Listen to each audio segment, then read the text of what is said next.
make it brighter. So there's two things that I would like to see hopefully put on the agenda in the future. Well, I'd like to see put on the agenda in the future. The first thing that I'm having, and I've been hearing a lot of concerns, and also we had some residents come in and speak tonight about the drug houses that are in Kirby.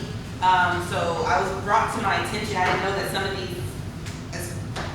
some of these houses have been, from my understanding, been going on for like almost 7+ years, you know. So my thing is, and I know for a fact that, you know, allegedly, I know that there's a drug house on my street. I know that, you know, that the same people frequent from my street to these other streets that the residents brought up. So if there's some way we can put on the agenda to see, like, what are we doing? I don't know if there's something in the works, or maybe there's something in the works that we can't just talk about publicly. I don't know. And then somebody else, a resident, had brought up about, I mean, do we need to get county involved? Like, how does that work? So I would like to touch base on the drug houses, because it really does need to be cleaned up, because they're just roaming, and, you know, it's not good. And there's a lot of issues on that too. Yeah, we just can't make public. No, that's what my thing is, like, so So that's. more of a, and from a legal process rather than talk about specific addresses. Is that what you're asking? Yes. Okay. What is the process? An overview. Yes, and I understand that. I don't know if that would have to be like an executive session or whatever. I'm not sure how that works. Like, can that be out of the open? Okay, yeah, because. We don't want to be held liable and people say we're harassing them like that. We understand that the citizens need action, but we Yes. can't do it out in the public. Okay, I just want to make sure that we actually, you know, that they understand that we are trying to, well, I'm just trying to figure out what's going on with them, because I know, you know, one drug house, I've been in Kirby about 10 years, and they've been there for 10 years, so I'm just, you know, just curious. Okay, so the other agenda item is the drainage on Shamrock and Foxcross. So I was sent pictures and made aware of this, and I'm not sure if it's just like, I would like to know when the, like, so for instance, if there's an emergency or something, you know, if you have waist deep water, knee deep water, you know, they're correct. They can't go to work, you know, they can't leave their house. So, unfortunately, the rain has been very consistent lately, so I want to know if there any way with Public Works, can we get that put on the agenda to see about the drainage? And actually not just particularly for Shamrock and Foxcross, but I'm just curious about the drainage, because this has been brought up about other areas, about the drainage in the city. Like, has that been assessed also? Well, that's in the process right now. So we hired, Girdler Engineering was approved in this fiscal year's budget. They are working on a drainage assessment plan for the city of Kirby. So when they complete that plan, they're gonna come and present that to city council, similar to the street assessment, where they're gonna be able to talk about, they assessed all the drainage areas and what are they recommending that we do to remedy the drainage. Do we have a time frame when that list is gonna come to us? Yeah, they should have that. I mean, they're like halfway through that. You have. It's a 2-year project, yes, ma'am. Right, but the phase one, they're supposed to present to us by. I believe it is the first part of September, ma'am. Okay, and then first part, so should we just, my thing is, because I'm just even kind of wondering, is it like something is like blockage, or, I don't know how that stuff works. Right, and that's what they'll be able to tell Okay. us. They're going to tell us what is causing the drainage issues. And they're gonna go like how with the streets, they're gonna go from like the worst to, are they gonna? I think with drainage, it's going to be a little bit different because they're looking at what is causing the issues. You know, they're looking at drainage ditches, they're looking at drainage swells, they're, you know, the drainage overall in the city. Now, if you wanted to have an item, you know, to kind of talk about those specific streets, I mean, I don't really know. I guess I could get them to come in and maybe talk about the specific situation streets. you're talking about, unfortunately, is beyond what our people can do. Yeah. That's, But I'm not, right, but that's what I'm saying, I don't know that. So I don't know if that is beyond what our public works can do or not, especially for like Shamrock and Foxcross, I'm not sure. I don't even know, so I say, I want to know, has that even been looked at? Yeah, it's big. Well, I mean, I'm just saying. Yeah. Okay. No, we are, you know, we're aware of that. that we've seen, footage of those issues as well. I mean, we can put an item on the agenda just next meeting to talk about drainage in the city, kind of overall, and then when they have that report, they'll come and give that extensive report. Okay, yes, thank you. Have some discussion, yes, ma'am. Councilmember Gray? Would you, Malik, would you put a feeler out and talk to Ford Engineering and see if we can mend that fence or? Well, what you all would have to do is if we put this item on the next agenda, you would have to make a motion to do a request for proposals for new city engineers. Not allow us to go out and start scoping engineers. Oh, no, okay, that's fine, that's what we need to That's do. what you want to do. Yeah. That's what I put it I hear in. about So we can talk about it. Acoustic engineering is good too.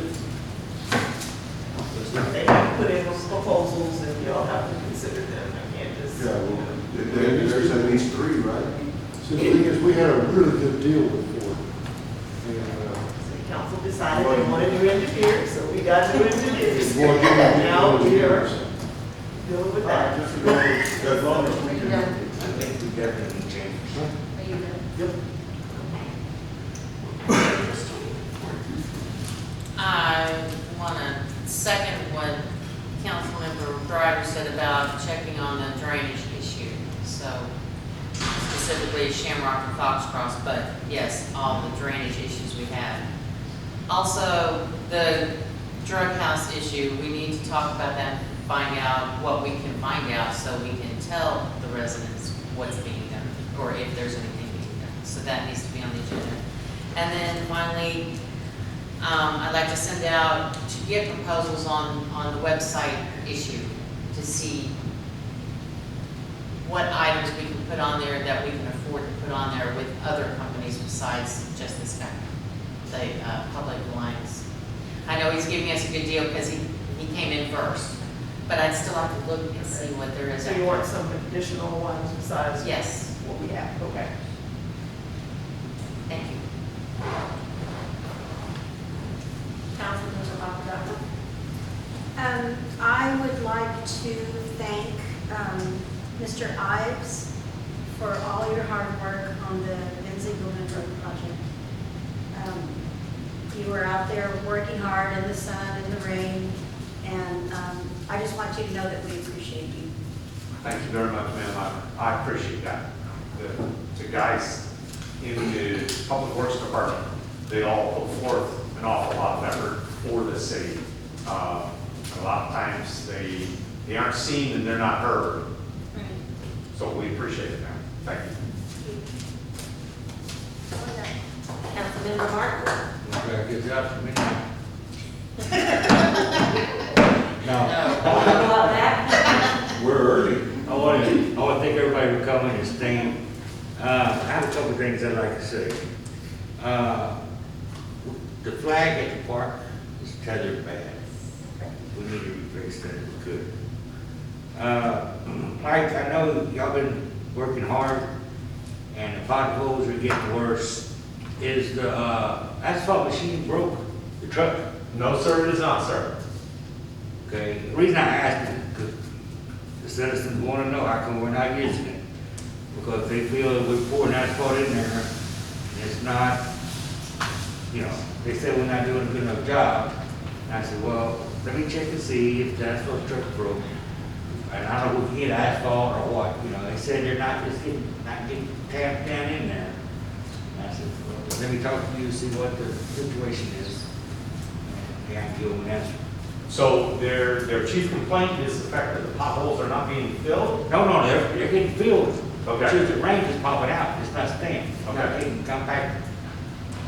What has been occurring is because the residents have complained, we've attempted, because the residents have complained, we've attempted to address the concerns of the residents as fast as we possibly can, regardless as to the weather conditions, regardless as to whether or not the potholes have dried out significantly, such that it'll allow us to place the new material in there without it coming out very fast, number one. Number two, because of the weather, because we have come in there, we haven't waited for an additional 2 weeks of dry weather to ensure that once we put that hot mix in there, that the rain and the water is not going to push it right back out again.